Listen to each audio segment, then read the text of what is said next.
Halo semuanya, hari ini kita akan membahas mengenai bagaimana cara mengonversikan persentase suara suatu partai politik ke jatah kursi parlemen yang didapatnya. Nah, cara mengonversikannya adalah menggunakan metode Seinlach. Ada juga metode D'Hondt, ada juga metode Quattaire, dan dua metode tersebut nanti akan dibahas di video berikutnya. Dan sekarang kita akan memperdalam dan mencoba menghitung perolehan suara partai ke jumlah kursi parlemen yang didapatnya menggunakan pendekatan konsep dari Seinlach. Nah, apa itu Seinlach? Seinlach adalah metode untuk mengubah persentase suara partai politik ke jumlah kursi yang didapatnya dengan mengikuti 3 ketentuan yang ada. Ketentuan pertama adalah mempertimbangkan parliamentary threshold. Parliamentary threshold itu adalah ambang batas parlemen. Parliamentary threshold di Indonesia adalah 4%. Maksudnya apa? Maksudnya ada di poin kedua. Partai yang tidak memenuhi ambang batas parlemen tidak diikutsertakan dalam perhitungan. Jadi partai yang punya suara 1%, 2%, 3%, 3,90% itu tidak bisa mengikuti perhitungan metode Seinlach, yang artinya juga tidak mendapatkan jatah kursi parlemen. Nah, metode Seinlach ini dihitungnya menggunakan apa? Menggunakan bilangan pembagi ganjil dari 1, 3, 5, dan seterusnya. Nah, ini ada ilustrasi data diketahui perolehan suara nasional. Saya sudah berikan garis horizontal untuk parliamentary threshold-nya, yaitu di angka 4%, yang artinya di sini hanya ada 6 partai yang memenuhi parliamentary threshold, yaitu partai C, D, E, F, G, dan H. Nah, saya punya data untuk soal ya. Ini ada data di dapil X. Di dapil ini terlihat sangat kontras sekali dengan adanya partai A yang suaranya sangat tinggi, bahkan menduduki perolehan kedua terbanyak setelah partai D. Nah, akan tetapi, apakah dengan partai A mendapatkan suara sebegitu banyak dan calonnya mungkin mendapat suara terbanyak di dapil tersebut berhak mendapatkan kursi parlemen? Jawabannya adalah tidak. Kenapa tidak? Karena sesuai yang tadi sudah dikatakan, jika partai A secara nasional berada di bawah parliamentary threshold, maka tidak berhak mengikuti perhitungan dan artinya tidak berhak mendapatkan kursi parlemen.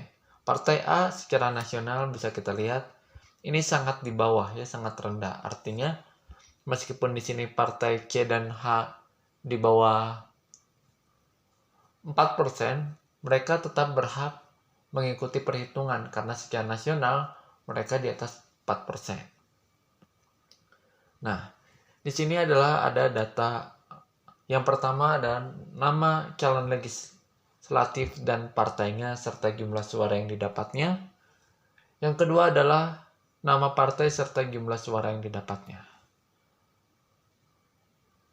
Nah, yang saya garis merah, yang saya berikan warna merah itu adalah maksudnya partai-partai yang berkemungkinan besar meraih kursi di dapil tersebut. Kenapa? Karena partai-partai tersebut masuk ke dalam perhitungan Seinlach dan masuk ke dalam kriteria di atas parliamentary threshold 4%. Nah, tetapi tidak mungkin semua calon legislatif dari partai-partai tersebut akan masuk karena dapil tersebut hanya diwakili oleh 5 anggota. Otomatis ada saja calon legislatif yang dari partai tersebut tetapi tidak lolos karena perolehan suaranya kalah dari anggota legislatif yang berasal dari partai tersebut juga.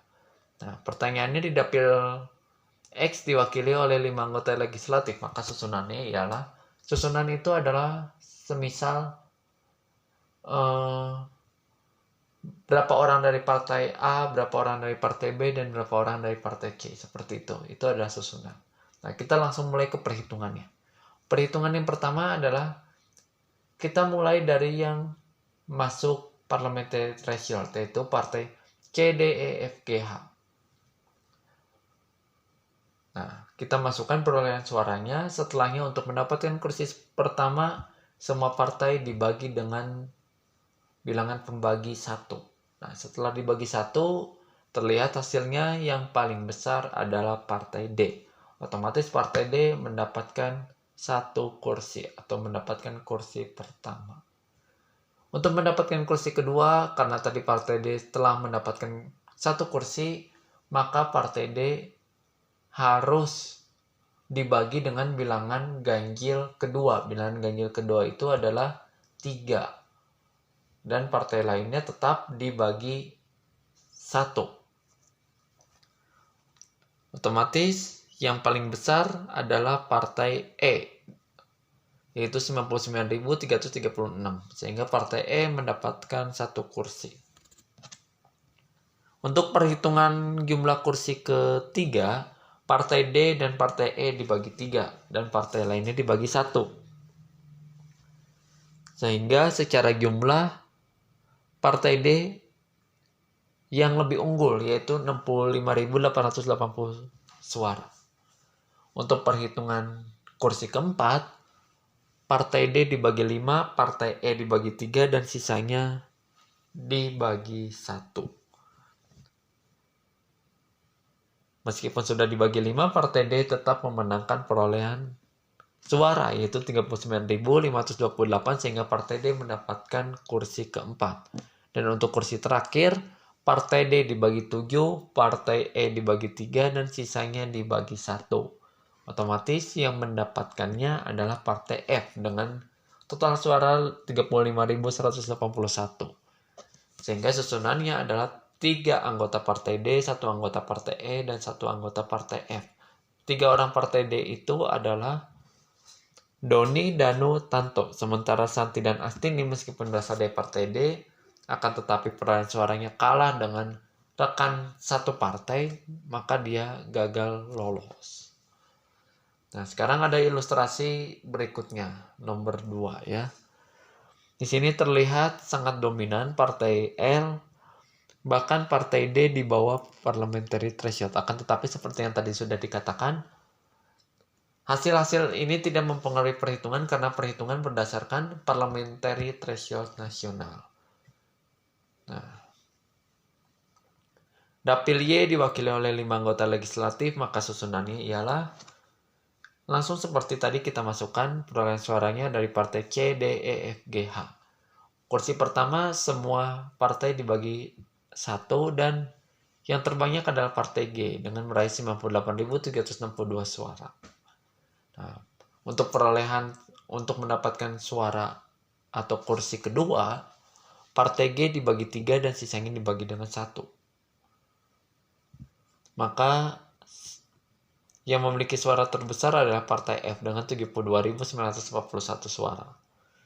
Partai G dan partai F untuk memperoleh kursi ketiga harus dibagi 3 dan sisanya dibagi 1. Maka yang mendapatkan suara terbanyak adalah dari partai E dengan 65.774 suara.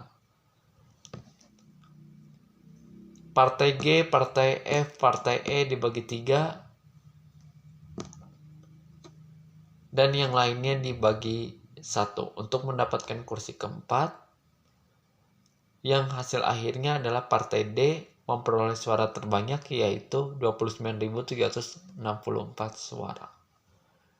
Dan untuk memperoleh kursi terakhir, partai G, partai F, partai E, partai D dibagi 3 dan sisanya dibagi 1.